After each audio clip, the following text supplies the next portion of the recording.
જૂનાગઢ જિલ્લા સહિત સૌરાષ્ટ્રભરમાં ભારે વરસાદ વળ્યો. ગેડ વિસ્તારમાં જળબંબાકારની સ્થિતિ પણ સર્જાઈ. ગેડ વિસ્તારમાં પાણીએ સર્જેલી તારાજીના આકાશી દ્રશ્યો ડ્રોન કેમેરામાં કેદ થયા છે. ગેડ પંથકમાં જ્યાં જુઓ ત્યાં પાણી જ પાણી જોવા મળી રહ્યું છે. જૂનાગઢ જિલ્લાના 30 જેટલા રસ્તાઓ બંધ હોવાનું જાણવા મળી રહ્યું છે. તો આકાશી દ્રશ્યો જે છે તે કેમેરામાં કેદ થયા છે. ગેડ વિસ્તાર જે છે તે સંપૂર્ણપણે પાણી થઈ ગયો છે. ગેડ વિસ્તાર જળબંબાકાર બની ગયો છે, જેના આકાશી દ્રશ્યો સામે આવ્યા છે. તો ગેડ વિસ્તાર હાલ સંપૂર્ણપણે પાણી થઈ ગયો છે. જળબંબાકાર જેવી ગેડ વિસ્તારમાં પરિસ્થિતિ સર્જાઈ છે. તો આકાશી દ્રશ્યો જે છે તે કેમેરામાં કેદ થયા છે. ભારે વરસાદ અહીંયા વરસ્યો છે અને ગેડ વિસ્તાર જે છે તે બેટમાં ફેરવાઈ ગયો છે. સંપૂર્ણપણે આ વિસ્તાર જે છે તે જળબંબાકાર થઈ ગયો છે. લોકો પરેશાન થઈ ગયા છે. હજુ તો વરસાદની શરૂઆત છે, ત્યાં જ આ પરિસ્થિતિ સર્જાઈ છે, જેના આકાશી દ્રશ્યો જે છે તે સામે આવ્યા છે. તો હાલ જૂનાગઢ જિલ્લાના 30 જેટલા રસ્તાઓ બંધ હોવાની પણ જાણકારી પ્રાપ્ત થઈ રહી છે. તો ગેડ પંથકમાં જ્યાં જુઓ ત્યાં પાણી જ પાણી જોવા મળી રહ્યું છે.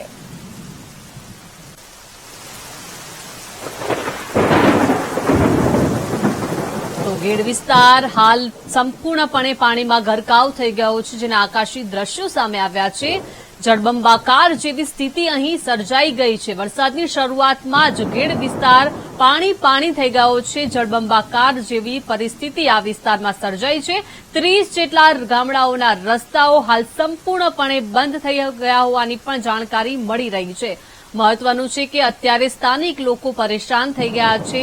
સંપૂર્ણપણે આ વિસ્તાર બેટમાં ફેરવાઈ ગયો હોય તેવા દ્રશ્યો સામે આવ્યા છે. 30 જિલ્લાના રસ્તાઓ જે છે તે સંપૂર્ણપણે બંધ થઈ ગયા છે. સંપર્ક વિહોણા ગામડાઓ થઈ ગયા છે અને જ્યાં જુઓ ત્યાં પાણી જ પાણીના દ્રશ્યો સામે આવ્યા છે. સંપૂર્ણપણે ગેડ પંથક જળબંબાકાર થઈ ગયો છે.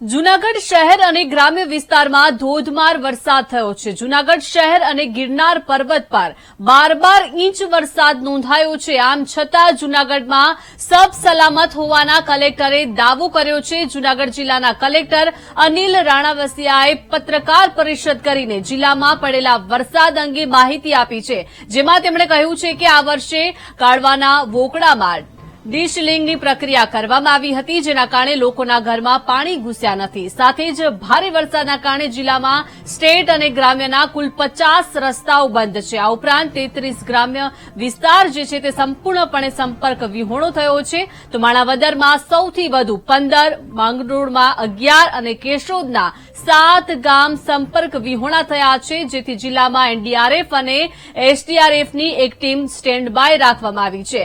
વરસાદના કારણે જિલ્લાના 17 ડેમમાંથી 4 ડેમ ઓવરફ્લો થયા છે.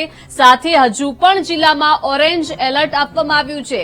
જો કે ગેડ પંથકમાં તંત્રએ પહેલાથી જ સસ્તા અનાજની દુકાનોમાં 2 મહિનાનું રાશન આપ્યું હતું, જેથી લોકોને સમયે અનાજ મળી રહેશે.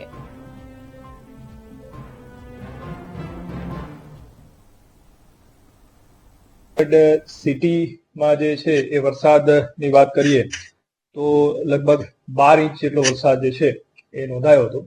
સાથે સાથે 12 ઇંચ જેટલો વરસાદ ગિરનાર પહાડી પર પણ નોંધાયો હતો.